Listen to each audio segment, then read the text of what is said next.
এমন একটি রুম যে তোমরা যদি 7 দিন থাকতে পারো তাহলে তোমাদেরকে 40 কোটি টাকা দেওয়া হবে। হ্যাঁ, এমনই কিছু শর্ত দেওয়া হয় কিছু মানুষকে, যারা কিনা এই শর্তে রাজি হয়ে যায় এবং তারা মনে করে খুবই সহজ একটি কাজ। কিন্তু সময়ের সাথে সাথে এমন কিছু ঘটে যায় যেগুলো তাদের চিন্তাভাবনা পাল্টে দেয়। আর এমন একটি মুভি দেখবে আজকের এই ভিডিওতে। আর আজকের এই মুভি ডাবল ব্লাইন্ড। মুভির শুরুতেই আমাদেরকে জানানো হয় ব্ল্যাকউড নামের একটি ওষুধ তৈরি কোম্পানি প্রতি বছর কিছু নতুন নতুন ওষুধ তৈরি করে এবং সেই ওষুধগুলো টেস্ট করার জন্য এই কোম্পানি হিউম্যান ট্রায়াল চালু করে। তারা প্রতি বছর নতুন মানুষকে তাদের ল্যাবে নিয়ে আসে এবং সেই নতুন ওষুধগুলো তাদের শরীরে প্রয়োগ করে শুধুমাত্র গবেষণা করার জন্য। এখন এর বিনিময়ে তারা সেই মানুষগুলোকে বেশ কিছু টাকা দেয়। এমন মুভির শুরুতেই এই কোম্পানি তাদের নতুন ট্রায়াল করার জন্য বিভিন্ন জায়গার প্রচার শুরু করে দেয় এবং এই প্রচারে কাজ হয় একটি মেয়ে যার নাম ক্লে। সেই এই ট্রায়ালে অংশগ্রহণ করার জন্য এই কোম্পানিতে চলে আসে। ক্লে নামের মেয়েটি বর্তমানে অনেক টাকার প্রয়োজন, আর সেই কারণেই সে ডিসাইড করে নেয় সে এই ট্রায়ালে অংশগ্রহণ করবে। প্রথমেই এই কোম্পানি ক্লেকে একটি থাকার জায়গা দেয়।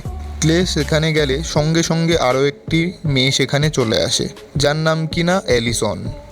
আর অ্যালিসন নামের এই মেয়েটিও এই ট্রায়ালে অংশগ্রহণ করার জন্য এখানে এসেছে, কিন্তু সে খুব বেশি কথা বলে। তাই সে ক্লেকে দেখে খুব আনন্দিত হয়ে যায়, কারণ সে বুঝতে পারে সে কথা বলার মতো একজনকে খুঁজে পেয়েছে। কিন্তু ক্লে তার কথা শুনে খুব বিরক্ত হয়ে যায়। সে তাকে পরিষ্কারভাবে বুঝিয়ে দেয় কাল রাত থেকে সে ঘুমায়নি, তাই যেন সে চুপ থাকে এবং তাকে শান্তিতে থাকতে দেয়। কিন্তু ক্লে বেশি সময় বিশ্রাম করতে পারে না, কারণ এর মধ্যেই এখানে অ্যানাউন্সমেন্ট করা হয় তাদের প্রত্যেককে এক্সাম হলে যেতে হবে। ক্লে কথা মতো চলে যায় এবং এখানে এসে দেখে তার মতোই অনেক মানুষ এখানে রয়েছে। একইভাবে সে প্রথমবার জানতে পারে এই ঘরে কোনো রকম নেটওয়ার্ক বা ওয়াইফাই নেই, অর্থাৎ এই রুমে ফোন ব্যবহার করা যাবে না। কিন্তু ক্লে তার মাকে একটি মেসেজ পাঠানোর চেষ্টা করে, কারণ তার মা খুব চিন্তায় রয়েছে এবং তাকে বারবার কল করার চেষ্টাও করছে। কিন্তু সমস্যা হলো মেসেজটা নেটওয়ার্কের সমস্যা থাকার কারণে যায় না। এখন এসবের মধ্যে একটি মহিলা ডাক্তার এখানে চলে আসে যার নাম বার্ক। এই মহিলাই এই পুরো ট্রায়ালের সুপারভাইজার।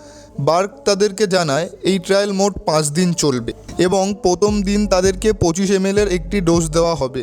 প্রতিদিন এই ডোজের পরিমাণ বাড়তে থাকবে এবং শেষ দিন গিয়ে তাদেরকে সর্বোচ্চ ডোজটা দেওয়া হবে। একইভাবে তাদের প্রত্যেকটা আচরণ ভালোভাবে ফলো করা হবে এবং সেই পরীক্ষা চলাকালীন তাদেরকে একই রুমে থাকতে হবে এবং যে শেষ পর্যন্ত থাকতে পারবে তাকে 20 মিলিয়ন টাকা দেওয়া হবে, যেটা কিনা অনেক বেশি। এখন তাদের প্রত্যেককে প্রথম ডোজ দেওয়া হয়। ক্লে হাতে মেডিসিনটা নিয়ে বেশ কিছুক্ষণ চিন্তা করলো এবং তারপর সেটাও সে খেয়ে নিল। আসলে এখানে থাকা প্রত্যেকটা ছেলে এবং মেয়ে গরিব ফ্যামিলির সন্তান। তাদের প্রত্যেকেরই টাকার দরকার।